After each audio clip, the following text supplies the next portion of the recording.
نماز وطر کیسے پڑھیں، وطر پڑھنے کا مکمل طریقہ بتا دیں، اور آپ کس طریقے سے وطر پڑھتے ہیں یہ بھی بتا دیں۔ نیز اگر دعائے قنوت یاد نہ ہو تو اس کی جگہ کون سی دعا پڑھیں۔ ربیہ کراچی سے۔ وطر کے بارے میں بہت ساری احادیث ہیں جن میں مختلف طریقے وطر کے بیان کیے گئے ہیں۔ بعض علماء کا موقف یہ ہے کہ ہر طریقے سے وطر ادا ہو سکتی ہے، 3 رکعت بھی، 1 رکعت بھی، 1 سلام کے ساتھ بھی، 2 سلام کے ساتھ بھی۔ اور بعض علماء نے ان تمام احادیث میں تطبیق دی ہے کہ یہ اپنے ظاہر پر نہیں ہے کہ، اور انہوں نے کہا کہ اصل تو وہ طریقہ ہے جو حضرت عائشہ رضی اللہ تعالی عنہا نے بتایا، صحیح حدیث ہے کہ کان نبی صلی اللہ علیہ وسلم یوتر بثلاث، نبی صلی اللہ علیہ وسلم 3 وطر پڑھتے تھے، لا یسلم الا فی آخرہن، اور صرف آخر میں سلام پھیرتے تھے۔ اور پہلی رکعت میں سبح اسم ربک الاعلی، دوسری میں قل یا ایھا الکافرون، تیسری میں قل ھو اللہ احد پڑھتے تھے۔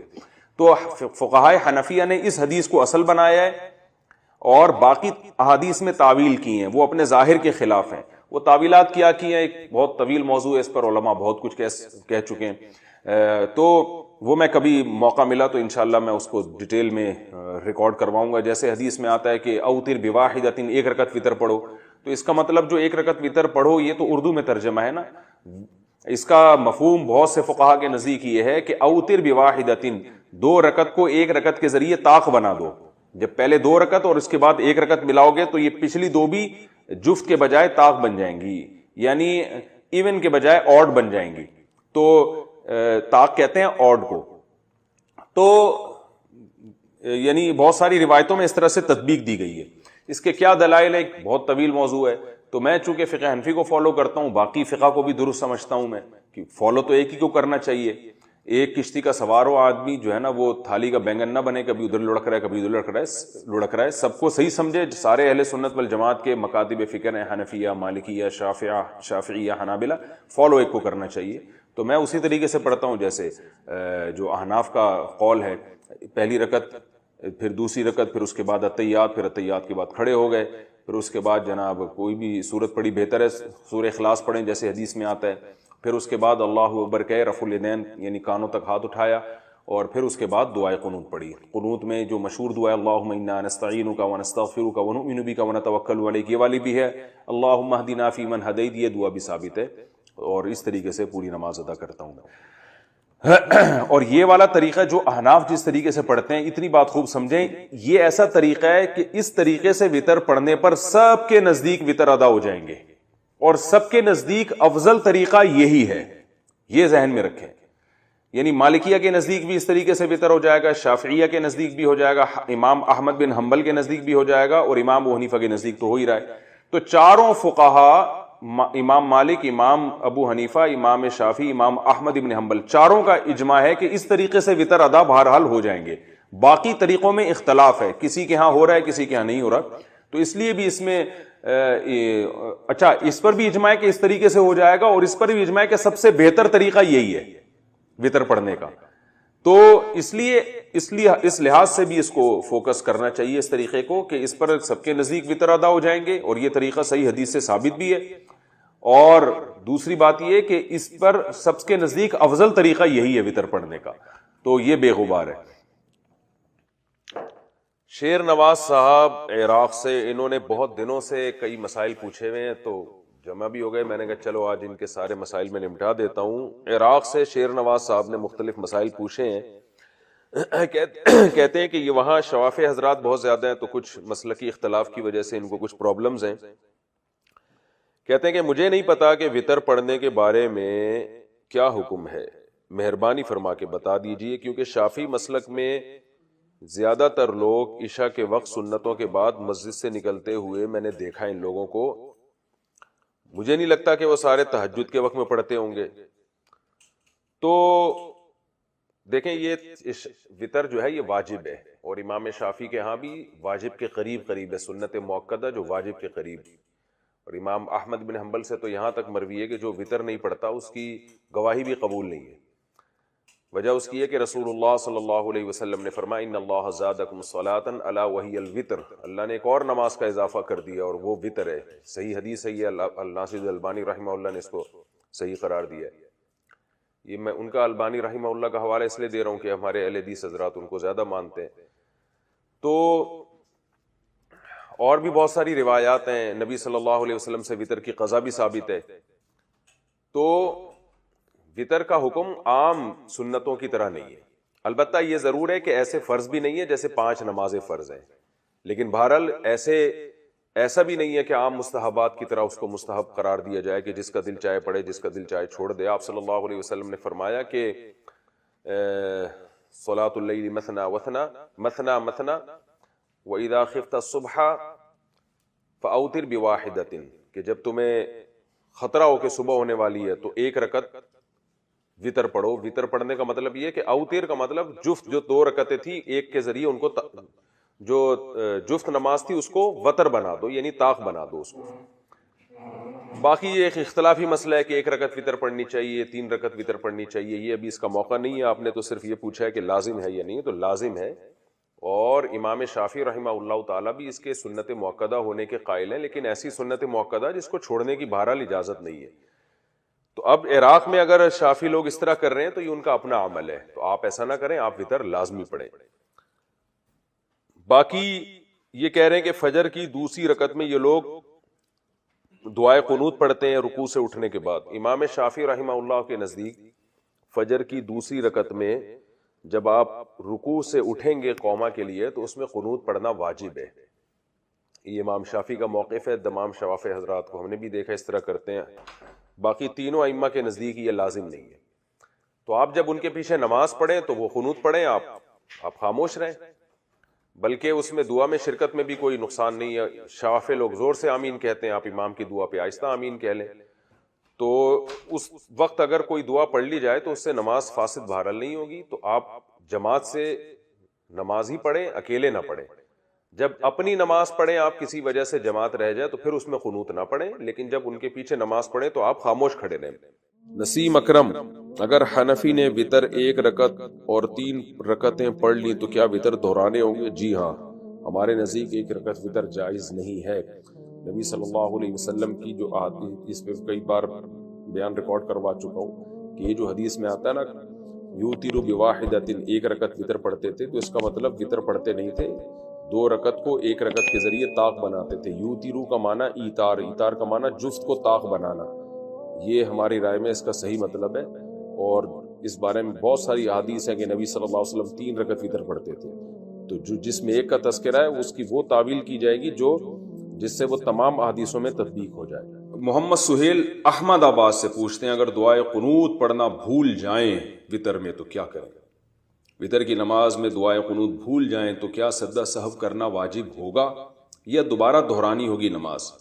نیز کیا دعائے قنوت کے علاوہ کوئی اور دعا بھی پڑھ سکتے ہیں؟ وطر میں کوئی بھی دعا پڑھنا واجب ہے، دعائے قنوت پڑھنا سنت مؤکدہ ہے. تو اس کا معمول بنا لینا دعائے قنوت چھوڑنے کا یہ ٹھیک نہیں ہے. لیکن اگر دعائے قنوت چھوڑ گئی اور اس کی جگہ کوئی دوسری دعا پڑھ لی تو بھی واجب ادا ہو جائے گا. اور اگر کوئی بھی دعا نہیں پڑھی ہے، بھولے سے جان کر اگر دعا چھوڑ دی آپ نے تو نماز دوبارہ پڑھنی پڑے گی. اور اگر بھولے سے آپ سے دعائے قنوت رہ گئی ہے یا کوئی بھی دعا نہیں پڑھی آپ نے بھولے سے تو سجدہ سہو کرنے سے نماز ادا ہو جائے گی. 5 وقت صرف فرض نماز ادا کرنے سے کیا نماز مکمل ادا ہو جاتی ہے؟ کیا سنت اور نوافل ادا کرنا ضروری ہے؟ سنت مؤکدہ ادا کرنا ضروری ہے. ویسے تو فرض کر لیں گے تو فرض تو ادا ہو جائیں گے، لیکن یہ کہ نبی صلی اللہ علیہ وسلم نے جب بھی یہ فرض نماز پڑھی ہے سنت مؤکدہ کے ساتھ پڑھی ہے آپ صلی اللہ علیہ وسلم نے. تو یہ سنت مؤکدہ فرائض ہی کے تابع ہوتی ہیں، تبھی یہ الگ سے نہیں ہوتی. دیکھیں اشراق کی نماز تو آپ الگ سے بھی پڑھ لیں، تہجد الگ سے بھی پڑھ لیں، لیکن یہ جو فرض نمازوں کی سنتیں یہ فرض نمازوں کے ساتھ ہی خاص ہیں. تو اس سے پتہ چلتا ہے یہ انہی نمازوں کی تکمیل کا ذریعہ ہیں اور ایک طرح سے انہی کا حصہ ہیں کہ ان کو وہ مکمل جب تک نہیں ہوں گی، کامل طور پہ مکمل جب تک یہ سنت مؤکدہ ساتھ میں نہیں ملائیں گے. تو اس لیے فجر کی 2 سنتیں، ظہر سے پہلے 4 سنتیں، ظہر کے بعد 2 سنتیں، مغرب کے بعد 2 سنتیں، عشاء کے بعد 2 سنتیں، یہ لازمی پڑھنی چاہیے، ان کو چھوڑنا ٹھیک نہیں ہے. ہاں کبھی بہت زیادہ تھکاوٹ ہو یا ٹریولنگ میں ہو، سفر کے دوران یعنی چل رہے سفر کر رہے ہو تو پھر چھوڑ بھی سکتے ہیں. یعنی کیا سنت نماز چھوڑنے سے گناہ ہوگا؟ فرض نمازوں میں جو سنت مؤکدہ ہیں کیا انہیں چھوڑنے سے آدمی گناہ گار ہوتا ہے یا نہیں؟ حسان احمد حیدر آباد انڈیا سے.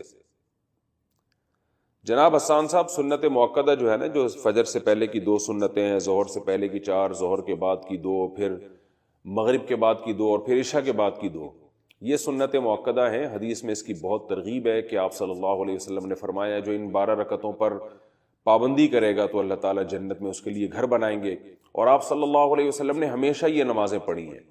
تو وہ سنت جس پر آپ نے بہت تاکید سے عمل کیا ہو اس کو سنت موقدہ کہا جاتا ہے، اور اس سنت موقدہ کو حکم یہ ہے کہ وہ فرض واجب تو نہیں ہے۔ کبھی کبھار اگر کوئی چھوڑ دے، بلا عذر بھی کبھی کبھار چھوڑ دے تو کوئی حرج نہیں ہے، کسی عذر سے چھوڑ دے تو بھی کوئی حرج نہیں ہے، لیکن بلا عذر اگر آپ اس کو چھوڑیں گے اور عام طور پر چھوڑنے کا معمول اگر بنا لیں گے تو بہت سے علماء اس کے قائل ہیں کہ آپ پھر گناہ گار ہوں گے، اور اس پر تو سب کا اجماع ہے کہ ایسا شخص قابل ملامت ہے اور قیامت کے دن آپ صلی اللہ علیہ وسلم کی شفاعت سے محروم ہو سکتا ہے، اس کا امکان موجود ہے۔ تو یہ ایسا شخص قابل ملامت ہے، اس کو ملامت کی جائے گی، اس کو برا بلا کہا جائے گا کہ بھئی کیا کر رہے ہو تم۔ اس کی مثال ایسے بہت سے لوگ آج کل نئے نئے فتنے آ رہے ہیں نا، کہتے ہیں سنت موقدہ کیا ہوتا ہے، حدیث میں تو کہیں بھی نہیں ہے۔ اس کی مثال ایسے جیسے فجر کی 2 رکعتوں میں دونوں رکعتوں کو لمبا کرنا چاہیے، یعنی سنت ہے کہ آپ فجر کی 2 رکعتوں کو امام کو چاہیے کہ وہ باقی نمازوں کی نسبت لمبی قرات کرے اس میں، جیسے کہ امی عائشہ رضی اللہ تعالیٰ عنہ فرماتی ہیں کہ فجر کی 2 رکعتوں کو 2 اس لیے رکھا گیا ہے کہ ان میں قرات زیادہ ہے۔ اب کوئی بھی اس کا قائل نہیں ہے کہ اس میں قرات زیادہ پڑھنا واجب ہے، سب مانتے ہیں کہ سنت ہے، اور لیکن ہے سنت موقدہ۔ اب جو لوگ سنتوں کو نہیں مانتے نا، کہتے ہیں سنت موقدہ کوئی ضروری نہیں ہے، پڑھ لو مرضی نہیں پڑھو، آج کل ایسے فتنے پیدا ہو رہے ہیں، تو ان کو آپ یہ ایک الزامی جواب کے طور پہ یہ کہا کریں کہ اگر کوئی امام فجر کی نماز میں 1 رکعت میں انا اعطیناک الکوثر پڑھتا ہے، دوسری میں قل واللہ احد پڑھتا ہے اور رکوع کر کے سلام پھیر کے نماز ختم، روزانہ وہ یہی کر رہا ہے، تو کیا آپ اس امام کے اس عمل کو صحیح قرار دیں گے؟ آپ یہ کہیں گے کہ امام صاحب آپ بہت اچھا کر رہے ہیں، فجر کی نماز میں پہلی رکعت میں انا اعطینا پڑھتے ہیں، دوسری میں قل اللہ پڑھ کے 2-3 منٹ کے اندر فجر کی نماز ختم، تو یقیناً کوئی بھی نہیں کرنے دے گا امام کو۔ کبھی کوئی سفر میں جانا ہے، کہیں جلدی ہے یا سفر میں ہے تو ٹھیک ہے، لیکن عام نارمل روٹین میں آپ امام کو ایسا نہیں کرنے دیں گے۔ کیوں؟ اگر آپ امام کو ملامت کر رہے ہیں کہ بھائی فجر کو پراپر طریقے سے پڑھاؤ، طوال مفصل پڑھو، اس میں جو طویل صورتیں ہیں جن کی وہ والی صورتیں آپ اس میں تلاوت کریں، یا تلاوت کی مقدار اس میں بڑھائیں۔ یہ کیا ہے کہ آپ انا اعطیناک الکوثر پڑھ کے اور دوسری میں قل واللہ پڑھ کے رکوع کر لیتے ہیں۔ اگر آپ امام کو ملامت کریں اور دلیل میں یہ کہے کہ سنت موقدہ کچھ نہیں ہوتا، تم کہیں سے دکھا دو کہ فجر میں لمبی قرات کرنا فرض واجب ہے تو میں کروں گا، جب فرض واجب نہیں ہے تو میں نہیں کروں گا، تو آپ کہیں گے بھائی فرض واجب تو نہیں ہے، اس لیے کہ فرض واجب ہوتا تو نماز ہی نہ ہوتی، یا سجدہ سہو واجب ہو جاتا، تو نماز تو ہو رہی ہے آپ کی، لیکن جو پراپر طریقہ ہے نبی صلی اللہ علیہ وسلم کا نماز پڑھنے کا فجر کی، وہ یہ نہیں ہے۔ جو پراپر طریقہ آپ نے بتایا ہے اور صحابہ تابعین اس پر عمل کرتے آئے ہیں، وہ یہ ہے کہ فجر میں لمبی قرات ہوگی۔ تو اسی طرح یاد رکھیں کہ فجر سے پہلے 2 سنتیں ہو گئیں، ظہر سے پہلے 4 سنتیں ہو گئیں، ظہر کے بعد 2 سنتیں ہو گئیں، یہ جو سنت موقدہ ہیں یہ بھی فرض واجب نہیں ہے، لیکن نبی ان کو اگر آپ مسلسل چھوڑنا شروع کر دیں تو یہ کہا جائے گا بھائی نبی صلی اللہ علیہ وسلم کا یہ پراپر طریقہ نہیں ہے۔ آپ فجر کی 2 فرض جب بھی پڑھتے تھے اس سے پہلے 2 سنتیں لازمی پڑھتے تھے، آپ ظہر کی 4 سنتیں جب بھی پڑھتے تھے اس سے پہلے ظہر کے 4 فرض جب بھی پڑھتے تھے اس سے پہلے 4 سنتیں لازمی پڑھتے تھے، اس کے بعد 2 سنتیں بھی پڑھتے تھے، پھر مغرب کے بعد 2 سنتیں پڑھا کرتے تھے، عشاء کے بعد 2 سنتیں پڑھا کرتے تھے۔ تو جو پراپر طریقہ ہے نماز پڑھنے کا، 5 نمازیں جو فرض کی ہیں وہ پراپر یہی ہے کہ ان سے پہلے اور ان کے بعد یہ جو سنتیں ان کا اہتمام کیا جائے۔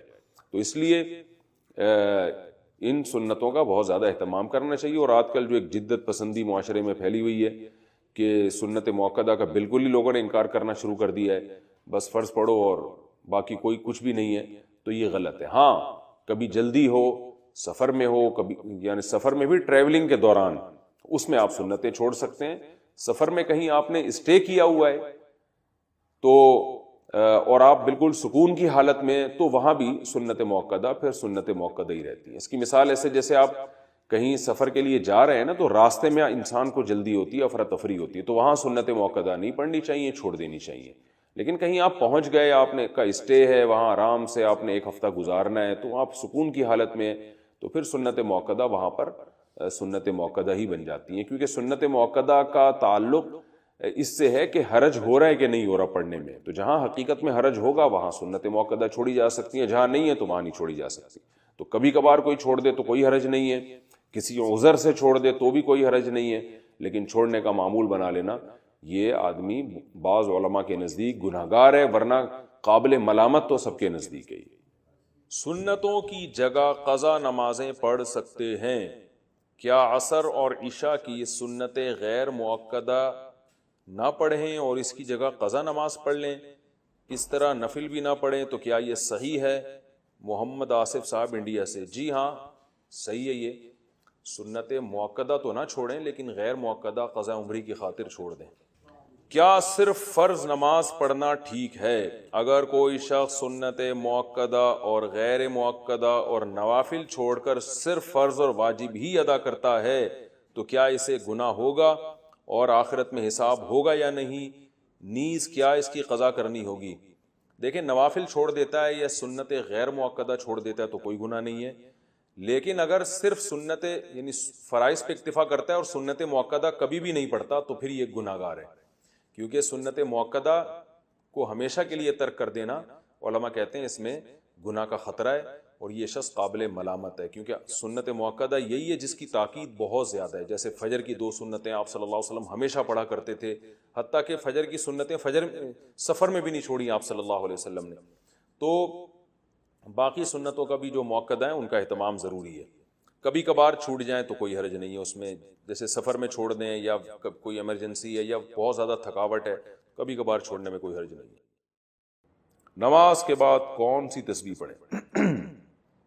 نماز کے بعد میں نے امام صاحب اور بہت سے لوگوں کو کچھ تسبیح پڑھتے ہوئے دیکھا ہے، کیا نماز کے بعد کوئی خاص تسبیح ہوتی ہے پڑھنے کی یا پھر کچھ بھی پڑھ سکتے ہیں؟ عبداللہ کراچی سے۔ کچھ بھی پڑھ سکتے ہیں لیکن جو سنت تسبیح ہے وہ پڑھنی چاہیے۔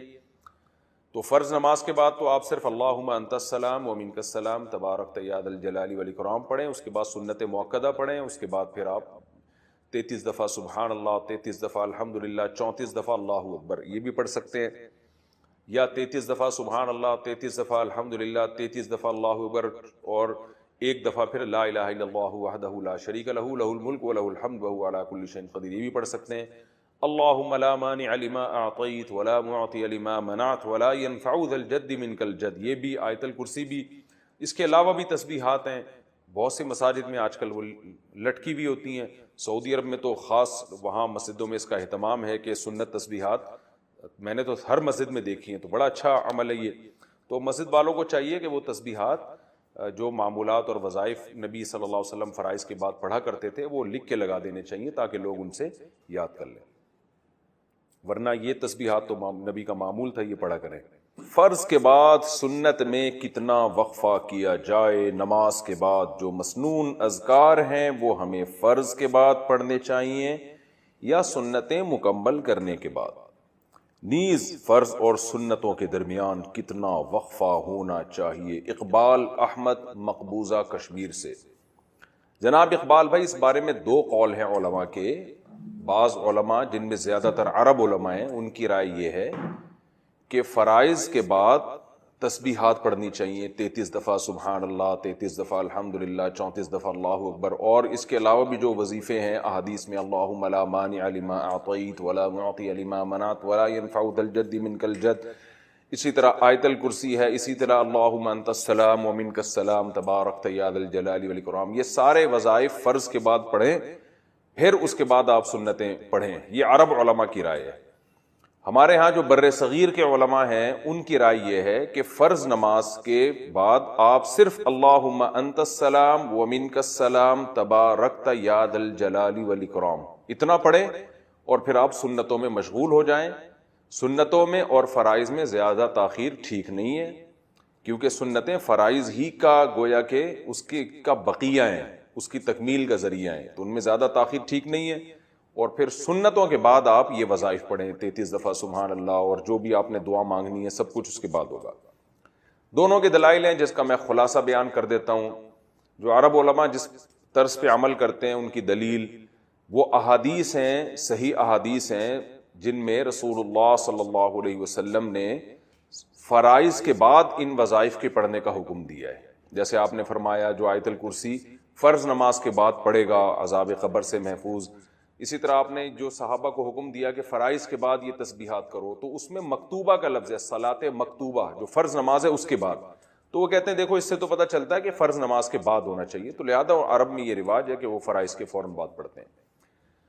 جو بر صغیر کے علماء ہیں، جو زیادہ تر فقہ حنفی کے علماء ہیں، ان کی جو رائے ہے وہ یہ ہے کہ صرف اللہم انت السلام کے بقدر ٹھہرا جائے اور اللہم انت السلام پڑھا جائے، باقی سارے وظائف سنتوں کے بعد. ان کی دلیل بھی بہت مضبوط ہے.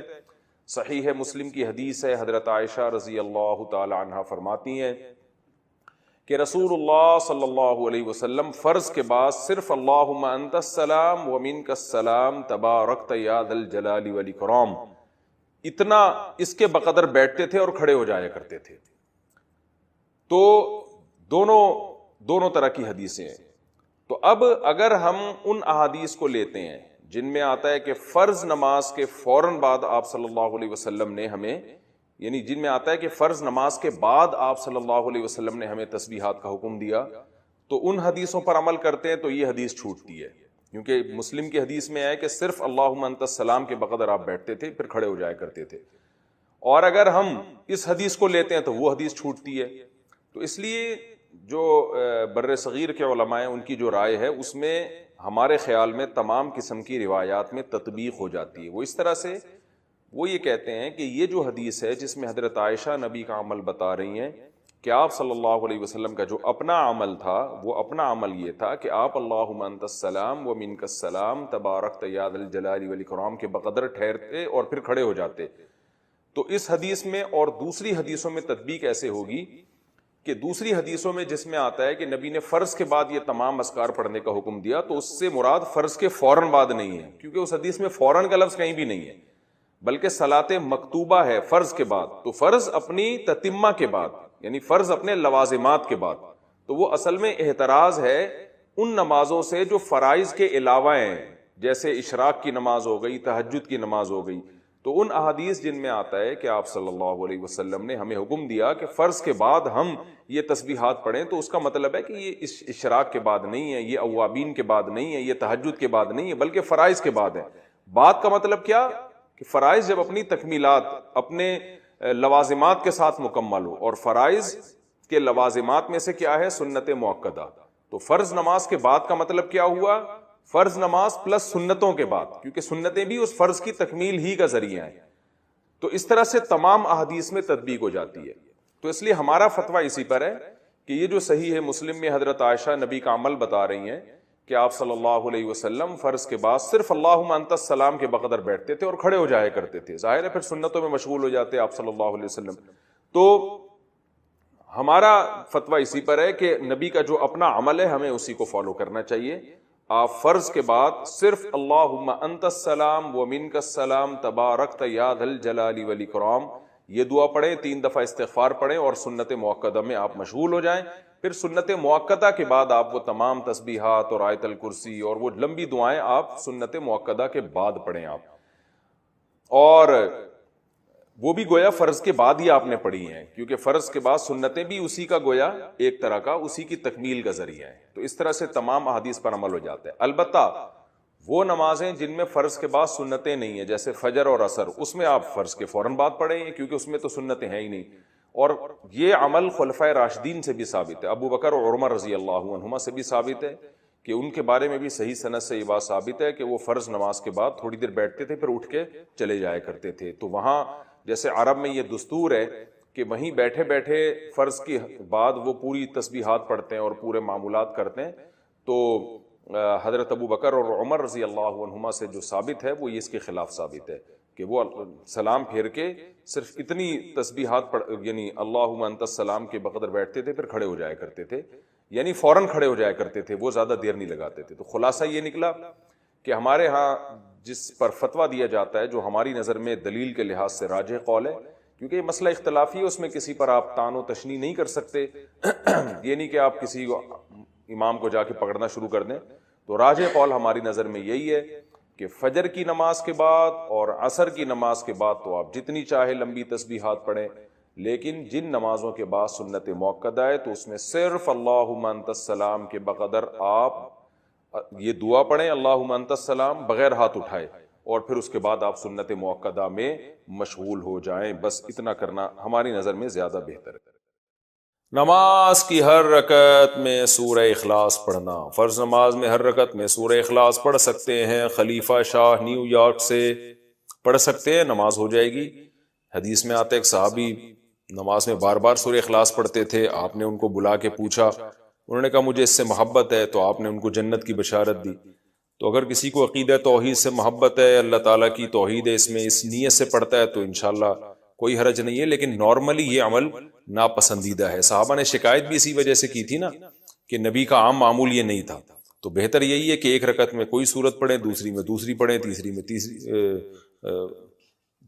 سنتیں پڑھ رہے ہیں تو تیسری میں کوئی اور سورت. بہتر یہی ہے. کبھی کبھار اگر ہو جائے تو کوئی حرج نہیں ہے.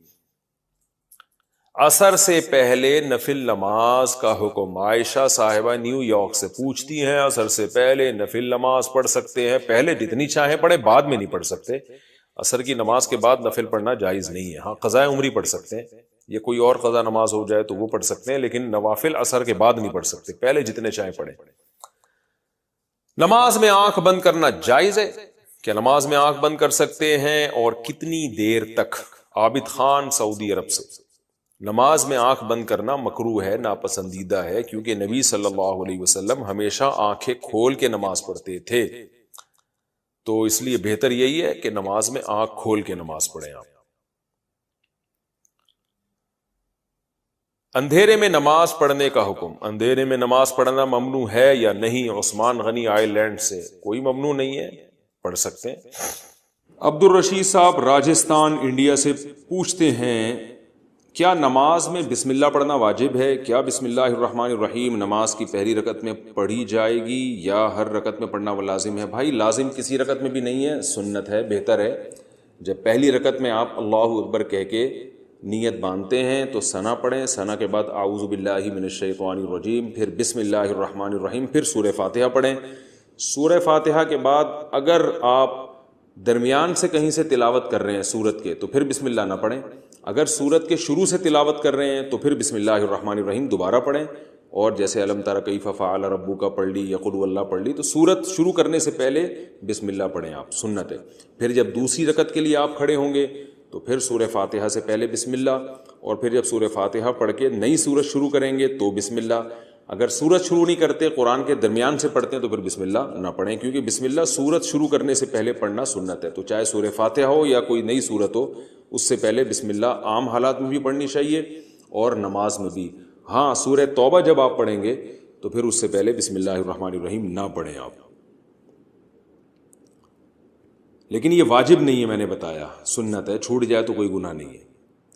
کیا عشاء کے صرف 4 فرض پڑھ سکتے ہیں؟ اگر کوئی عشاء کی نماز لمبی ہونے کی وجہ سے چھوڑ دیتا ہے تو اگر وہ صرف 4 فرض پڑھ لے تو کیا اس کی عشاء کی نماز ہو جائے گی؟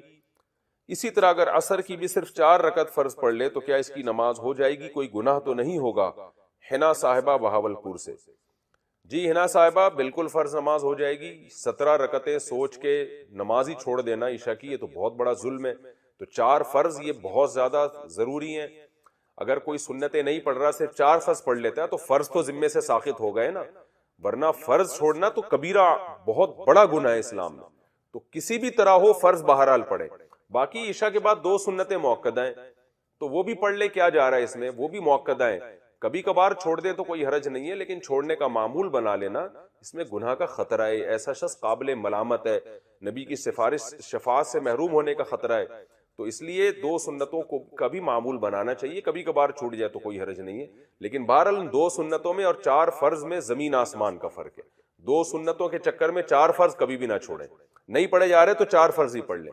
تو لیکن عام 2 سنتوں کا بھی معمول بنا لیں تو 6 رکعتیں عشاء کی، جس کو ہم کسی حد تک ضروری کہہ سکتے ہیں. 4 فرض تو وہ تو فرض ہیں بہرحال، اور 2 سنتیں موقدہ ہیں. وہ چھوڑنا حرام اور کبیرہ گناہ تو نہیں ہے، لیکن قابل ملامت ہے ایسا شخص جو سنتیں نہ پڑھے.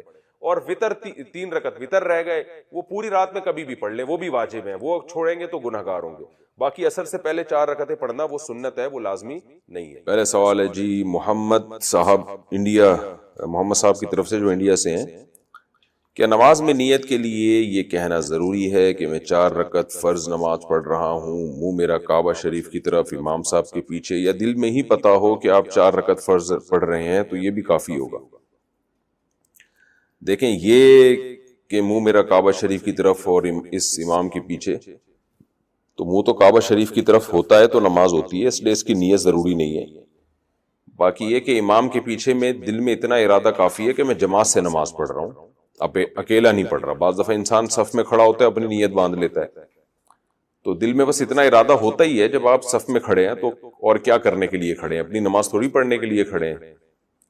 تیسرا مسئلہ یہ کہ 4 رکعت فرض پڑھ رہا ہوں، 2 رکعت فرض پڑھ رہا ہوں، یہ نیت لغو ہے۔ آپ فجر کے 2 فرض پڑھ رہے ہیں اور آپ نیت یہ کریں میں 4 پڑھ رہا ہوں، تو بھی فجر کے 2 ہی ہوں گی، اس سے کوئی فرق نہیں پڑے گا، کیونکہ وہ اللہ کی طرف سے پہلے سے 2 رکعت متعین ہے، آپ کے 4 کہنے سے وہ فرق نہیں پڑے گا۔ ظہر میں آپ نے یہ نیت کر لی کہ میں ظہر کی 2 رکعت پڑھ رہا ہوں، تو بھی نماز آپ کی ہو جائے گی، کیونکہ ظہر کی 4 رکعت ہوتی ہیں، 2 ہوتی نہیں ہیں۔ سفر میں آپ نے 2 پڑھنی ہے، اگر آپ نے یہ نیت کر لی میں 4 پڑھ رہا ہوں تو بھی 2 ہی پڑھنی پڑیں گی اور نماز ہو جائے گی، کیونکہ سفر میں اللہ کی طرف سے 2 متعین ہے۔ تو صرف اتنی نیت کرنی ہے کہ ظہر ہے یا عصر ہے، کیونکہ ظہر میں آپ کے پاس یہ بھی آپشن تھا کہ آپ پچھلی کوئی قضا پڑھ لیں، یہ بھی آپشن تھا کہ سنت پڑھ لیں، یہ بھی آپشن تھا کہ فرض پڑھ لیں، تو یہ 3 آپشن تھے آپ کے پاس، تو ان میں سے ایک کو آپ نے خود متعین کرنا ہے کہ فرض پڑھ رہا ہوں یا سنتیں۔ نمبر 2، ظہر پڑھ رہا ہوں یا پچھلی کوئی قضا پڑھ رہا ہوں۔ تو جب آپ نے یہ نیت کر لی کہ نہیں جی ظہر ہے، تو 4 رکعتیں 2 رکعتیں یہ لغو کام ہو جائے گا، اس کی ضرورت نہیں ہے۔ بس اتنی نیت کہ ظہر ہے اور فرض ہے، بس۔ یعنی فرض سے میری مراد کہ ظہر ہے، آج کی ظہر ہے، یہ بھی ضروری نہیں کہ فرض ہے، کیونکہ ظہر تو ہے ہی فرض، تو سنت نہیں ہے۔ سنتیں پڑھ رہے ہیں تو دل میں یہ نیت ہو کہ یہ ظہر میں سنت پڑھ رہا ہوں، میں فرض نہیں پڑھ رہا، تو بس اتنی کافی ہے۔ آج کل نیتوں میں بہت زیادہ غلو ہونے لگا ہے۔ نماز میں نیت ضروری ہے یا تکبیر کہنا کافی ہے؟ فرض نماز میں نیت کرنی ہوگی یا صرف اللہ اکبر بولنا ہوگا؟ اگر نیت کرنی ہوگی تو وہ اردو میں کریں یا عربی میں کریں۔ سلمہ صاحبہ دبئی سے، دیکھیں نیت نماز میں ضروری ہے، لیکن نیت دل کے ارادے کا نام ہے، اور دل میں ارادہ انسان اپنی زبان میں ہی کرتا ہے جو اس کی مدر لینگویج ہے۔ بس دل میں نیت کرتا ہے میں نماز پڑھ رہا ہوں، تو بس اتنا کافی ہے۔ پھر جو نماز ہے اس کی نیت کر لیں، ظہر کی ہے تو ظہر کی نیت کر لیں، عصر کی ہے تو عصر کی، فرض کی ہے تو فرض کی کر لیں، بس دل میں نیت کافی ہے، اس کا انگلش عربی اردو سے کوئی تعلق نہیں ہے۔ نماز کی نیت کیا زبان سے ضروری ہے؟ نماز کی نیت کا کیا حکم ہے؟ دل میں نیت کافی ہے یا لفظوں سے نیت کرنا ضروری ہے؟ ابرار احمد سومرو سکھر سے۔ نہیں جی، نیت تو دل کے ارادے کا نام ہے، بلکہ فقہا نے لکھا ہے کہ دل میں ارادہ تھا ظہر پڑھ رہا ہوں اور واقعی ظہر کی نماز تھی، زبان سے نکل گیا کہ عصر پڑھ رہا ہوں تو نماز ادا ہو جائے گی، اس لیے کہ دل میں صحیح ارادہ کیا ہوا ہے۔ اور اگر ظہر پڑھ رہا ہے، دل میں ارادہ کر لیا عصر پڑھ رہا ہوں، زبان سے نکل گیا ظہر پڑھ رہا ہوں، تو نماز نہیں ہوگی، حالانکہ زبان سے صحیح نکلا ہے لیکن چونکہ دل میں اثر تھا تو نہیں ہوگی۔ تو اس لیے دل میں ارادہ ہے اصل نماز کے لیے، زبان سے نیت ضروری نہیں ہے۔ وہمیوں کے لیے فقہا نے لکھا تھا کہ جو وہمی ہوتے ہیں نا، جو ہر وقت وسوسوں میں مبتلا رہیں گے، پتہ نہیں میں نے ظہر کی نیت کی تھی عصر کی، بعض ایسے وہمی ہوتے ہیں، ان کے لیے فقہا نے لکھا ہے کہ وسوسہ دور کرنے کے لیے وہ زبان سے نیت کر لیں، لیکن نارملی شریعت کا حکم یہی ہے کہ انما الاعمال بالنیات، اعمال کا مدار جو نیت پر ہے، تو نیت تمام فقہا کا اتفاق ہے وہ دل کے ارادے کا نام ہے۔ غسل واجب ہو تو کھا پی سکتے ہیں؟ ساجد صاحب امریکہ سے پوچھتے ہیں اگر غسل واجب ہو تو کیا کھا پی سکتے ہیں؟ جی ہاں بھائی، کھا سکتے ہیں۔ جو آپ تربوز کھائیں گے نا اس کو نہلا کے کھائیں آپ، ٹھیک ہے نا، خود غسل ضروری نہیں ہے، جو چیز آپ کھا رہے ہیں نا وہ اس کا غسل ضروری ہے۔ پاکستان میں تو، آپ تو امریکہ میں رہتے ہیں، یہاں تو بہت ضروری ہے، کیونکہ گٹر کے پانی والی سبزیاں بھی مل رہی ہیں، ان میں اسپرے بھی ہو رہے ہیں، پتہ نہیں کیا ہو رہا ہے، لہذا اس کو تو بالکل اچھی طریقے سے غسل دیا کریں۔ یہ جو پھل فروٹ ہم کھا رہے ہیں پھر کھایا کریں، خود غسل ضروری نہیں ہے۔ ناپاکی میں نماز پڑھنے سے کیا انسان کافر ہو جاتا ہے؟ بچپن میں اگر ناپاکی کی حالت میں نماز پڑھی ہو، ایک دفعہ فیملی والے مجھے زبردستی لے گئے تھے تو میں شرم کی وجہ سے نہیں بتا سکا کہ میں ناپاک ہوں، اور میں نے مسجد میں نماز پڑھ لی، اس وقت میری عمر 14-15 سال ہوگی، تو اس بارے میں کیا حکم ہے؟ میں نے ایک کلپ سنا تھا کہ ناپاکی کی حالت میں نماز پڑھنا کفر کے زمرے میں آتا ہے۔ بلال صاحب چائنا سے۔ بلال صاحب بالکل یہ عمل جو ہے کفر کے قریب پہنچا دیتا ہے انسان کو، کیونکہ نماز کے ساتھ مذاق ہے نا یہ، تو کافر کا فتویٰ تو کسی پہ نہیں لگایا جا سکتا اتنے آرام سے، لیکن بہرحال یہ عمل بہت برا عمل ہے۔ تو احتیاط اسی میں ہوتی ہے کہ اس صورت میں انسان ایمان کی تجدید کرے، نکاح کی بھی بہتر ہے۔ اگر آپ تو 15 سال کے تھے، نکاح نہیں ہوا ہوگا آپ کا، احتیاط اسی میں ہے۔ تو کفر کا فتویٰ تو نہیں لگایا جا سکتا کسی شخص کے بارے میں کہ اس نے بلا وضو نماز پڑھی ہے تو یہ کافر ہو گیا، لیکن یہ عمل بہرحال بہت خطرناک ہے۔ تو ناپاکی کی حالت میں مسجد میں جا کے نماز پڑھنا یہ نماز کے ساتھ چونکہ مذاق ہے، اس لیے بعض حضرات نے اس کو کفر سے تعبیر کیا ہے، لیکن بہرحال آپ نے توبہ کر لی تو اب انشاءاللہ اللہ معاف کرنے والا ہے۔ سچی توبہ کریں اور آئندہ یہ حرکت نہ کریں۔ ویسے بھی نماز چھوڑنا کبیرہ گناہ ہے، آپ کو رشتہ دار نہ بھی لے کے جاتے تو بھی آپ پر لازم تھا کہ آپ غسل کریں اور غسل کر کے نماز پڑھیں، اور شرعی احکام میں شرم کرنا بھی جائز نہیں ہے۔ بعض لوگوں پہ غسل فرض ہوتا ہے، ان کو نہاتے ہوئے شرم آ رہی ہوتی ہے کہ لوگ کیا کہیں گے، تو بھائی شرم تو اللہ کی نافرمانی کرتے ہوئے آنی چاہیے نا، شرم تو اس پہ آنی چاہیے کہ اللہ نے نماز فرض کی ہے اور آپ نماز چھوڑ رہے ہیں، تو جو اللہ کی اطاعت کر رہا ہے اس کو شرم آ رہی ہے، جو نافرمانی کر رہا ہے اس کو شرم نہیں آ رہی ہے، عجیب بات ہے۔ ڈاکٹر سے علاج نہ کرانا کیا توکل کے خلاف ہے؟ میں نے آپ کے بیان میں سنا تھا کہ اسباب اختیار کیے بغیر اللہ پہ توکل کرنا بدعت کی ایک قسم ہے۔ اگر کوئی شخص بیمار ہے اور علاج نہیں کراتا اور ایسے ہی گھر پر علاج کر رہا ہے تو کیا یہ بھی بدعت میں شامل ہے؟ دیکھیں، اسباب اختیار نہ کرنا اور پھر اللہ پہ توکل کرنا یہ توکل نہیں ہے بلکہ جہالت ہے۔ اس بارے میں صحیح حدیث ہمارے پاس موجود ہے۔ رسول اللہ صلی اللہ علیہ وسلم سے صحابی نے پوچھا، یا رسول اللہ کہ میں اونٹ کو رسی سے باندھوں یا اللہ پر اعتماد اور توکل کروں، ایسے ہی چھوڑ دوں اس کو؟ آپ نے فرمایا، شد عقالہ وتوکل علی اللہ، اونٹ کو رسی سے باندھو اور پھر اللہ پہ توکل کرو۔ تو اسباب اختیار کرنا ضروری ہے، لیکن خوب سمجھ لیں اسباب سے کون سا سبب مراد ہے۔ اسباب کی 3 قسمیں ہیں۔ کچھ اسباب ایسے ہوتے ہیں جن پر یقیناً نتیجہ مرتب ہوتا ہے 100%، جیسے شدید پیاس میں جب آپ پانی پیئیں گے تو پانی پینا سبب ہے پیاس بجھانے کا، لازمی آپ کی پیاس بجھے گی، اللہ کی عادت ہے کہ اللہ تعالیٰ اس پر نتیجہ لازمی مرتب کرتے ہیں۔ آپ کو شدید بھوک لگ رہی ہے، کھانا کھائیں گے تو پیٹ بھرے گا، یہ اللہ کی عادت ہے کہ جو بھی کھانا کھاتا ہے پیٹ بھرتا ہے، اس کا پیٹ بھر جاتا ہے۔ آپ آگ میں چھلانگ لگائیں گے، جلیں گے تو آگ جلانے کا سبب ہے۔ تو یہ وہ اسباب ہیں جن پر نتیجہ لازمی مرتب ہوتا ہے، ان اسباب کو اختیار کرنا فرض ہے۔ اگر کسی نے ایسے اسباب اختیار نہیں کیے، اسی طرح اونٹ کو رسی سے باندھنا، اونٹ جب رسی سے نہیں باندھا جاتا تو غالب گمان ہوتا ہے غائب ہو جائے گا، وہ اونٹ غائب ہو جائے گا۔ آپ کراچی میں رات کو دکان پہ تالا لگا کے نہیں سوئیں گے تو دکان غائب ہو جائے گی آپ کی سامان سمیت۔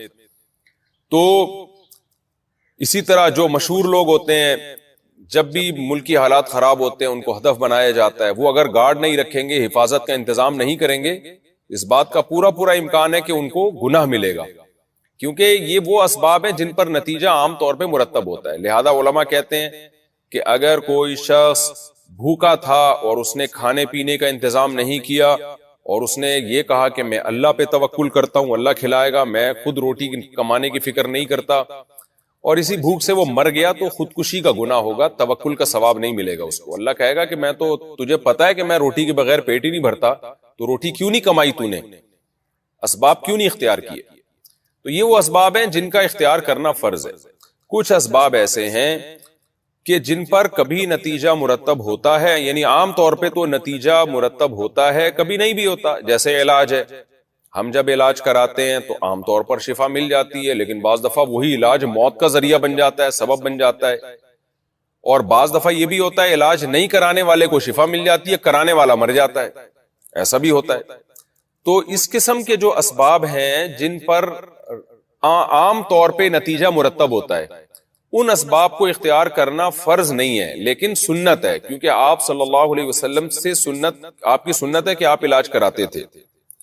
تو اس لیے علاج اگر کوئی شخص نہیں کراتا اور مر جاتا ہے تو خودکشی کا گناہ نہیں ہوگا، لیکن ایک خلاف سنت کام ہوگا، قابل ملامت ہوگا کہ اللہ کے بندے جب تجھے ساری دنیا کہہ رہی تھی کہ اس کا علاج ہے، ڈاکٹروں کے پاس یہ بیماری ہے اور اس کی میڈیسن آ چکی ہے، تو نالائق تو علاج کیوں نہیں کراتا؟ تو ایسا شخص بہرحال قابل ملامت ہے اور شدید قابل ملامت ہے کہ وہ توکل کا سہارا لے کے علاج سے جان کیوں چھڑا رہا ہے۔ خوب سمجھ لیں۔ لیکن علاج کی بعض قسمیں ایسی ہوتی ہیں کہ جو مریض ہے نا اس کو خود پتا ہوتا ہے کہ یار مجھے یقین نہیں ہے کہ اس سے میرا علاج ہوگا، یا اس کو یہ بھی خطرہ ہوتا ہے کہ علاج کے سائیڈ افیکٹ بھی ہوتے ہیں نا، بعض دفعہ علاج کراتے ہیں ایک چیز ٹھیک ہوتی ہے، 4 چیزیں خراب ہو جاتی ہیں۔ تو اگر اس نوعیت کا علاج ہے تو اس میں پھر اگر کوئی اللہ پہ توکل کرتا ہے اور کہتا ہے میں علاج نہیں کراؤں گا اور اسی طرح اللہ نے چاہا تو اللہ مجھے ٹھیک کر دے گا، تو پھر یہ ہر آدمی کے لیے تو یہ عمل ٹھیک نہیں ہے، لیکن جن کا اللہ پہ بہت زیادہ توکل ہے اور گہرا توکل ہے اللہ پر، ان کے لیے یہ عمل جائز ہے۔ تو ایسے بہت سارے بزرگان دین دنیا میں گزرے ہیں، آج بھی موجود ہیں، جب بیمار ہوتے تھے تو وہ علاج نہیں کرتے تھے، وہ کہتے تھے اللہ بس ٹھیک کر دے گا، اور وہ ٹھیک ہو بھی جاتے تھے۔ ایسے ہمارے اکابر بھی گزرے ہیں کہ لمبے عرصے تک بستر پہ پڑے رہے، لوگوں نے بہت کوشش کی ان کا علاج کیا جائے، انہوں نے کہا نہیں بھائی اللہ ٹھیک کرے گا، اور وہ طویل عرصے کے بعد اس بیماری سے نکلے اور ایسا ٹھیک ہوئے کہ پھر جلدی بیمار بھی نہیں ہوتے وہ۔ لیکن یہ چیز ہر آدمی کے لیے مناسب نہیں ہے، عام لوگوں کو نارمل طریقے سے ہی چلنا چاہیے۔ جو بیماری ہو رہی ہے تو تمیز سے، جیسے ساری دنیا کلینک میں جا رہی ہے، ڈاکٹر حکیم کے پاس جا رہی ہے، تو تمیز سے جیسے سب چل رہے ہیں آپ بھی چلیں، کیونکہ آپ پھر رشتہ داروں پہ بوجھ بنیں گے، سوسائٹی پہ بوجھ بنیں گے، اور پھر اگر بالفرض ٹھیک نہ ہوئے اور کوئی معذوری پیدا ہو گئی تو پھر آپ کے دل میں وسوسے آئیں گے کہ میں نے اللہ پہ توکل کیا اور اللہ نے مجھے ٹھیک ہی نہیں کیا۔ تو جو کامل درجے کے متوکلین ہوتے ہیں نا، پھر ان کے دل میں وسوسے نہیں آتے۔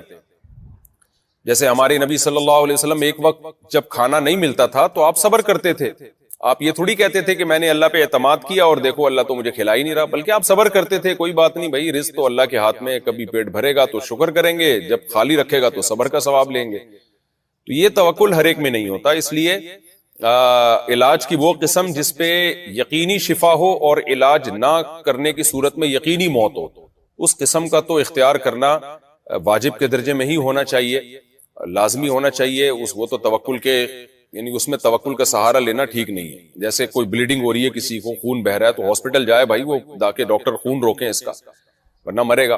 لیکن بعض علاج کی قسمیں ایسی ہوتی ہیں کہ جو مبتلا ہوتا ہے نا، جو بیمار ہے، اس کو بھی اندازہ ہوتا ہے مختلف ڈاکٹروں کی، مختلف حکیموں کی رائے لے کر کہ اس میں علاج کرانے سے فائدے کی امید تو ہے لیکن کوئی زیادہ امکان نہیں ہے۔ تو ایسی صورت میں اگر کوئی توکل کرتا ہے تو پھر اس میں توکل کی بھی گنجائش ہے، جائز ہوگا توکل پہ انشاءاللہ ثواب بھی ملے گا، لیکن یہ توکل ہر ایک کے لیے نہیں ہے، یہ کامل لوگوں کے لیے۔ عام مسلمان کو تمیز سے، نارمل طریقے سے جیسے سب چل رہے ہیں اسی طرح چلنا چاہیے، زیادہ فنٹر بننے کی کوشش نہیں کرنی چاہیے۔ ہاں، اور میں اب یہ ٹاپک کو کمپلیٹ کر دوں کہ علاج اسباب کی بعض صورتیں ایسی ہیں جن پر اکثر نتیجہ مرتب ہی نہیں ہوتا ہے، اتفاق سے کبھی ہو گیا، جیسے تعویذ وغیرہ ہے، رقیہ ہے۔ تو رقیہ میں عام طور پر ایسا ہوتا ہے کہ بھئی وہ کبھی ہو گیا کبھی نہیں بھی ہوا، تو یہ والی قسم اگر کوئی اختیار نہ بھی کرے تو بھی کوئی حرج نہیں ہے، اس میں توکل کرنے پر ثواب ملے گا۔ لیکن جو سنت رقیہ ہے اس کا بہرحال اہتمام کر لینا چاہیے، اس میں سنت پوری کرنے کا ثواب ملے گا۔